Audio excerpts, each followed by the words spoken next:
ವಿಧಾನಸಭೆಯಲ್ಲಿ ಪ್ರತಿಪಕ್ಷ ನಾಯಕ ಜಗದೀಶ್ ಶೆಟ್ಟರ್ ಹಾಗೂ ಮುಖ್ಯಮಂತ್ರಿ ಸಿದ್ದರಾಮಯ್ಯ ಮಧ್ಯೆ ಈಗ ಮಾತಿನ ಚಕಮಕಿ ನಡೆಯಿತು.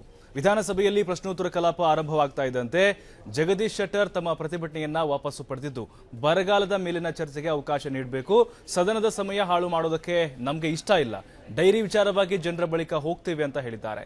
ಈ ವೇಳೆ ಬಿಜೆಪಿ ವಿರುದ್ಧ ವಾಗ್ದಾಳಿ ನಡೆಸಿದ ಸಿದ್ದರಾಮಯ್ಯ, ಬಿಜೆಪಿಯವರೇ ನಿಜವಾಗಿಯೂ ಲೂಟಿಕೋರರು, ಬಿಜೆಪಿ ಕಾಲದಲ್ಲಿ ಏನಾಗಿತ್ತು, ಯಡಿಯೂರಪ್ಪ ಏನ್ ಮಾಡಿದ್ರು ಅನ್ನೋದು ಗೊತ್ತಿದೆ ಅಂತ ಈ ಸಂದರ್ಭದಲ್ಲಿ ಸಿಎಂ ಸಿದ್ದರಾಮಯ್ಯ ಆಕ್ರೋಶ ವ್ಯಕ್ತಪಡಿಸಿದರು.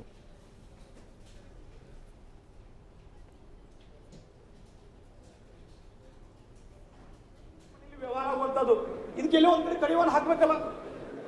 ಮತ್ತೆ ಇಲ್ಲಿ ರೆವಿನ್ಯೂ ಸೈಟ್ ಅಂತ ಬೆಂಗಳೂರಲ್ಲಿ ರೆವಿನ್ಯೂ ಸೈಟ್ ಅಂತ ಹೇಳಿ ರಿಜಿಸ್ಟ್ರೇಷನ್ ಮಾಡುವಂತದ್ದು, ಅದಕ್ಕೇನು ಎನ್ಎ ಇಲ್ಲ, ಲೇಔಟ್ ಅಪ್ರೂವಲ್ ಇಲ್ಲ, ಯಾವುದೂ ಇಲ್ಲ.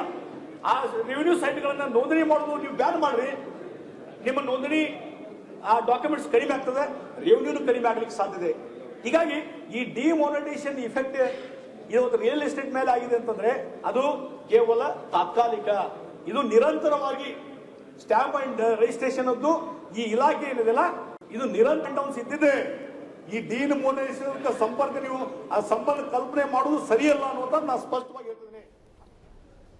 ಈ ಬಗ್ಗೆ ಇನ್ನಷ್ಟು ಮಾಹಿತಿ ಕೊಡ್ತಾರೆ ನಮ್ಮ ಪ್ರತಿನಿಧಿ ರಾಕೇಶ್ ದೂರವಾಣಿ ಸಂಪರ್ಕದಲ್ಲಿದ್ದಾರೆ. ರಾಕೇಶ್, ಹಿಂದಿನ ದಿನಗಳಲ್ಲಿ ನೋಡಿದರೆ ಕಲಾಪದಲ್ಲಿ ಬರೀ ಡೈರಿ ವಿಚಾರ ಅದು ಇದೆ ಅಂತ ಹೇಳಿ ಬರೀ ಸಮಯ ವ್ಯರ್ಥವಾಗೋಯ್ತು, ಯಾವುದೇ ಸದನ ಸುಗಮವಾಗಿ ನಡೀಲಿಲ್ಲ. ಇವತ್ತು ಮುಖ್ಯವಾಗಿ ಏನೆಲ್ಲ ಮಾತುಕತೆ ನಡೀತಾ ಇದೆ, ಹಾಗೆ ಶೆಟ್ಟರ್ ಹಾಗೆ ಸಿದ್ದರಾಮಯ್ಯ ನಡುವಿನ ಮಾತುಕತೆ ಹೇಗಿತ್ತು ಅಂತ? ಪ್ರಭು, ಇವತ್ತಿನ ಕಲಾಪ ನಿರೀಕ್ಷೆಯಂತೆ ಧರಣಿಯಿಂದ ಮುಗಿದು ಹೋಗ್ತದೆ ಅನ್ನುವಂತ ಲೆಕ್ಕಾಚಾರ. ಆದ್ರೆ ಇದಕ್ಕೆ ಅವಕಾಶ ಮಾಡಿಕೊಡದ ಪ್ರತಿಪಕ್ಷ ಬಿಜೆಪಿ ಇವತ್ತು ಡೈರಿ ವಿಚಾರದಲ್ಲಿ ಕಳೆದ 2 ದಿನಗಳಿಂದ ಹಮ್ಮಿಕೊಂಡಿದ್ದಂತಹ ಪ್ರಜಾಸತ್ತಾತ್ಮಕ ವಿಚಾರಗಳ ಬಗ್ಗೆ ಮತ್ತು ಸಾರ್ವಜನಿಕ ವಿಚಾರದಲ್ಲಿ ವಲಯದಲ್ಲಿ ಇರುವಂತಹ ಮಹತ್ವದ ವಿಷಯಗಳ ಬಗ್ಗೆ ಚರ್ಚೆ ಮಾಡಲಿಕ್ಕೆ ಅವಕಾಶವನ್ನ ಕೇಳ್ತು. ಈ ಹಿನ್ನೆಲೆಯಲ್ಲಿ ಬರದ ವಿಚಾರವನ್ನ ಮುಂದಿಟ್ಟು ಚರ್ಚೆ ಮಾಡೋದಕ್ಕೆ ಅವಕಾಶ ಮಾಡಿಕೊಡ್ಬೇಕು ಅಂತ ಮನವಿಯನ್ನ ಮಾಡಿ ಧರಣಿಯನ್ನ ಕೈಬಿಟ್ಟು ಸುಗಮ ಕಲಾಪಕ್ಕೆ ಅವಕಾಶವನ್ನ ಮಾಡಿಕೊಡ್ತು. ಇದಾದ ಬೆನ್ನಲ್ಲಿ ಬಜೆಟ್ನ ವಿಚಾರದ ಮೇಲೆ ಚರ್ಚೆ ಮಾಡಿದಂತಹ ವಿಪಕ್ಷ ನಾಯಕ ಜಗದೀಶ್ ಶೆಟ್ಟರ್ ಸರ್ಕಾರದ ಬಗ್ಗೆ ಸಾಕಷ್ಟು ಲೇವಡಿಯನ್ನ ಮಾಡಿದ್ರು. ಅಂದ್ರೆ ಆಡಳಿತ ಪಕ್ಷಕ್ಕೆ ಬಂದಾಗ ಒಂದು ನಿರ್ಧಾರವನ್ನು ತೆಗೆದುಕೊಳ್ಳುವ ಸಿದ್ದರಾಮಯ್ಯನವರು ಪ್ರತಿಪಕ್ಷದಲ್ಲಿದ್ದಾಗ ಒಂದು ಮಾತನ್ನ ಹೇಳ್ತಿದ್ರು. ಇದಕ್ಕೆ ಪೂರಕವೆನ್ನುವಂತೆ ಈ ಬಾರಿ ಬಜೆಟ್ ಅನ್ನು ಮಂಡನೆ ಮಾಡಿದ್ದಾರೆ. ನಮ್ಮ ಆಡಳಿತಾವಧಿಯಲ್ಲಿ ಸಾಲ ಮಾಡಿ ಬಜೆಟ್ ಮಾಡಿದ್ದಕ್ಕೆ ಪ್ರಶ್ನಾರ್ಥಕವಾಗಿ ವಿಚಾರಗಳನ್ನ ಮಂಡಿಸಿದಂತಹ ಸಿದ್ದರಾಮಯ್ಯನವರು ಈಗ ತಾವೇ ತಮ್ಮ ಆಡಳಿತಾವಧಿಯಲ್ಲಿ ಸಾಲ ಮಾಡಿ ಬಹು ಬಜೆಟ್ ಅನ್ನ ಮಂಡನೆ ಮಾಡ್ತಿದ್ದಾರೆ. ಇದು ಎಷ್ಟರ ಮಟ್ಟಿಗೆ ನ್ಯಾಯಸಮ್ಮತ ಅನ್ನುವಂತ ವಿಚಾರವನ್ನ ಹೇಳಿದ್ರು. ಇದರ ಜೊತೆಗೆ ಬಹು ನಿರೀಕ್ಷಿತ ರೈತರ ಸಾಲ ಮನ್ನಾ ಯೋಜನೆಯನ್ನು ಕೂಡ ಮನ್ನಾ ಮಾಡುವಂತ ವಿಚಾರವನ್ನ ಸರ್ಕಾರ ಮಾಡ್ತದೆ ಅನ್ನುವಂತ ನಿರೀಕ್ಷೆಯನ್ನ ಮಾಡಲಾಗಿತ್ತು. ಆದರೆ ರೈತರ ನಿರೀಕ್ಷೆಯನ್ನ ಸಿಎಂ ಹುಸುಗೊಳಿಸಿದ್ದಾರೆ ಅನ್ನುವಂತ ಮಾತನ್ನ ಹೇಳಿದ್ರು. ಇದಕ್ಕೆ ಪ್ರತಿಯಾಗಿ ಅವರ ಹೇಳಿಕೆಗೆ ತಿರುಗೇಟು ನೀಡಿದಂತಹ ಸಿದ್ದರಾಮಯ್ಯನವರು ಅವಶ್ಯಕತೆಗೆ ಅಭಿವೃದ್ಧಿ ವಿಚಾರಕ್ಕೆ ಸಾಲ ಮಾಡುವಂತಹ ಅನಿವಾರ್ಯತೆ ಇರ್ತದೆ, ಅದನ್ನ ನಾವು ಮಾಡಿದ್ದೇವೆ, ನಮ್ಮ ಇತಿಮಿತಿಗೆ ತಕ್ಕಂತೆ ನಾವು ಸಾಲವನ್ನ ಮಾಡಬೇಕೇ ಹೊರತು ಸಾಲ ಮಾಡುತ್ತೇವೆ ಅನ್ನುವಂತ ಉದ್ದೇಶವನ್ನು ಇಟ್ಟುಕೊಂಡೆ ಸಾಲ ಮಾಡುವುದು ಸರಿಯಲ್ಲ ಅನ್ನುವಂತ ವಾದವನ್ನ ಮುಂದಿಟ್ರು. ಹಾಗೆ ರೈತರ ಸಾಲ ಮನ್ನಾದ ವಿಚಾರದಲ್ಲೂ ಕೂಡ ಅವಶ್ಯಕತೆಗೆ ತಕ್ಕ ಹಾಗೆ ರೈತರ ಮುಂದಿನ ದಿನಗಳನ್ನ ನೋಡಿಕೊಂಡು ಅಗತ್ಯವಾದಂತಹ ನಿರ್ಧಾರವನ್ನು ಸರ್ಕಾರ ಕೈಗೊಳ್ಳುತ್ತದೆ.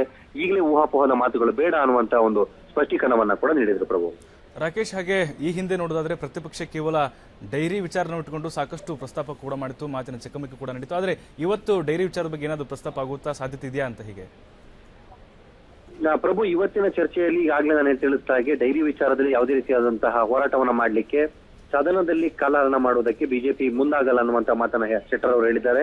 ಡೈರಿ ವಿಚಾರವನ್ನ ಜನರ ಮುಂದಿಟ್ಟು ಅವರ ಬಳಿ ನ್ಯಾಯವನ್ನ ಪಡೆಯುತ್ತೇವೆ, ಅವರಿಗೆ ನೇರವಾಗಿ ವಿಷಯವನ್ನು ತಲುಪಿಸುವ ಮುಖಾಂತರ ಆಗಿರುವ ಅಕ್ರಮ ಮತ್ತು ವಿಶ್ವಾಸಾರ್ಹತೆಯನ್ನ ಜನರಿಗೆ ಮಾಡುತ್ತಿರುವಂತಹ ಮೋಸದ ಬಗ್ಗೆ ನಾವು ಜನತಾ ನ್ಯಾಯಾಲಯದಲ್ಲಿ ಅದಕ್ಕೆ ತೀರ್ಪನ್ನ ಪಡಿತೇವೆ ಅನ್ನುವಂತ ಮಾತನ್ನ ಹೇಳಿ ಧರಣಿಯನ್ನ ಕೈಬಿಟ್ಟಿದ್ದಾರೆ. ಧನ್ಯವಾದಗಳು ರಾಕೇಶ್ ತಮ್ಮೆಲ್ಲ ಮಾಹಿತಿಗಾಗಿ.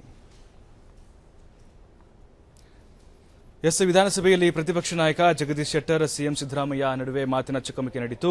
ವಿಧಾನಸಭೆಯ ಪ್ರಶ್ನೋತ್ತರ ಕಲಾಪ ಆರಂಭವಾಗ್ತಾ ಇದ್ದಂತೆ ಜಗದೀಶ್ ಶೆಟ್ಟರ್ ತಮ್ಮ ಪ್ರತಿಭಟನೆಯನ್ನ ವಾಪಸ್ ಪಡೆದಿದ್ದು, ಬರಗಾಲದ ಮೇಲಿನ ಚರ್ಚೆಗೆ ಅವಕಾಶವನ್ನ ನೀಡಬೇಕು, ಸದನದ ಸಮಯವನ್ನ ಹಾಳು ಮಾಡೋದಕ್ಕೆ ನಮಗೆ ಇಷ್ಟ ಇಲ್ಲ, ಡೈರಿ ವಿಚಾರವಾಗಿ ಜನರ ಬಳಿ ಹೋಗ್ತೇವೆ ಅಂತ ಶೆಟ್ಟರ್ ಹೇಳಿದ್ದಾರೆ. ಈ ವೇಳೆ ಬಿಜೆಪಿ ವಿರುದ್ಧ ವಾಗ್ದಾಳಿ ನಡೆಸಿದ ಸಿದ್ದರಾಮಯ್ಯ, ಬಿಜೆಪಿಯವರೇ ನಿಜವಾಗಿಯೂ ಲೂಟಿಕೋರರು, ಬಿಜೆಪಿ ಕಾಲದಲ್ಲಿ ಏನಾಗಿತ್ತು, ಯಡಿಯೂರಪ್ಪ ಏನ್ ಮಾಡಿದ್ರು ಅನ್ನೋದು ಗೊತ್ತಿದೆ ಅಂತ ಸಿದ್ದರಾಮಯ್ಯ ಆಕ್ರೋಶ ವ್ಯಕ್ತಪಡಿಸಿದ್ದಾರೆ.